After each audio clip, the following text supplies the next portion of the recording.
নাগরিক ঐক্যের আহ্বায়ক মাহমুদুর রহমান মান্না বলেছেন, ডক্টর ইউনূস আওয়ামী লীগ নিষিদ্ধের কথা বলছেন না, কিন্তু এমনভাবে কাজ করছেন এমনিতেই আওয়ামী লীগ হারিয়ে যাবে। আওয়ামী লীগ এত অন্যায় করেছে যে ভারতে আশ্রয় নিলেও ছাড় পাবে না। দমন পীড়নের অভিযোগে যদি মিয়ানমারের প্রধান সেনাপতিকে আন্তর্জাতিক আদালতে ডাকা হয়, তবে শেখ হাসিনাকেও ডাকা হবে।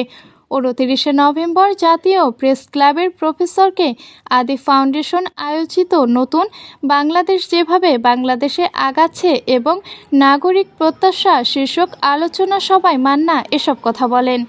নাগরিক ঐক্যের আহ্বায়ক বলেন যে বিএনপি একসময় আওয়ামী লীগের দ্বারা নির্যাতিত হয়েছে, এখন তারা বলছে কোনো দলকে নিষিদ্ধের পক্ষে নয়। এর অর্থ কি আওয়ামী লীগকে নিষিদ্ধের পক্ষে নেই বিএনপি? সংস্কার ও নির্বাচন একসঙ্গে চলবে মন্তব্য করে মান্না বলেন, কেউ বলছে আগে সংস্কার তারপর নির্বাচন, কেউ বলছে আগে নির্বাচন। এসব কথার ভিত্তি নেই। ভোট হবে, সংস্কারও হবে। ভোটও একটি সংস্কার, তবে সরকারকে মিনিমাম কিছু সংস্কার করতে হবে। তিনি বলেন, আমরা শুধু ক্ষমতার জন্য লড়াই করছি না, সামগ্রিকভাবে দেশের একটি পরিবর্তন চাই। সেই পরিবর্তনের জন্য সংস্কার চেয়ে আসছি। পরিবর্তনের জন্য অবশ্যই অপেক্ষা করতে হবে।